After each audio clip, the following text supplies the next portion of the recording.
Abraham's near sacrifice. Why no Torah? Commemoration.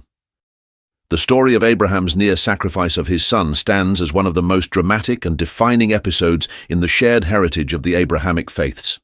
Known in Jewish tradition as the Akedah, the binding, this test of obedience demonstrates Abraham's total submission to God. Yet one striking question remains. Why does the Torah prescribe no festival or ritual to commemorate such a pivotal event, even though it ordains commemorations for other moments of salvation and faith? Torah's silence. The book of Genesis describes the scene in stark terms. Take your son, your only son Isaac, whom you love, and go to the land of Moriah. Sacrifice him there as a burnt offering. Genesis 22, verse 2. The text names Isaac as the intended son. Yet, for all its significance, the Torah gives no command to remember this event in the ritual life of Israel. By contrast, the Torah carefully prescribes detailed festivals for other acts of divine deliverance. Passover recalls the Exodus, Shavuot remembers the giving of the law, and Sukkot marks the wilderness wanderings. In the case of the Akedah, however, silence reigns. Islam's commemoration. Islam preserves the story in living ritual through the festival of Eid al-Adha.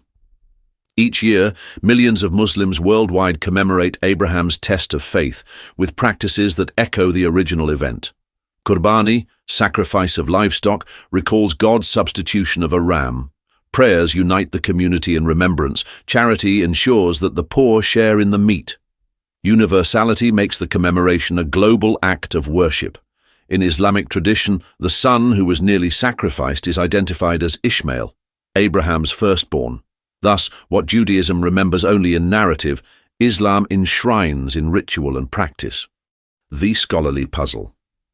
This divergence raises a significant puzzle. Why would Judaism, with its rich festival calendar, omit commemoration of such a defining story? If Isaac was truly the son placed upon the altar, then surely his survival, no less than the Exodus, warrants annual remembrance. Some scholars suggest that Genesis 22, verse 2, may have undergone redaction, with the name Isaac inserted in place of Ishmael. If the original tradition centered on Ishmael, the absence of Jewish ritual commemoration begins to make sense. A story once attached to Abraham's firstborn was later reshaped, and silence became the safest theological option. Historical critical insight. From a historical critical perspective, the silence of the Torah may itself be evidence of earlier memories.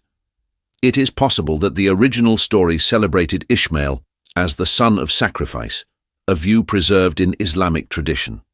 Later scribes seeking to reinforce Israel's covenantal identity through Isaac may have shifted the narrative. The result was a text that names Isaac, but a ritual calendar that refuses to enshrine the memory, reflecting the unease of a rewritten tradition. Comparative framework.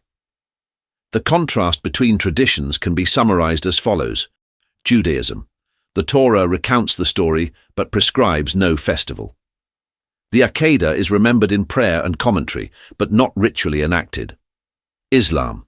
The near sacrifice is ritually commemorated through Eid al-Adha, making it a central act of worship and identity. Scholarship. The absence of Jewish commemoration is itself a clue, pointing to possible textual evolution and redaction. Conclusion. The silence of the Torah is as meaningful as its words. For Judaism, the story of Abraham's test lives in memory, but not in ritual practice. For Islam, it is a central annual commemoration, binding the global community in submission to God's will.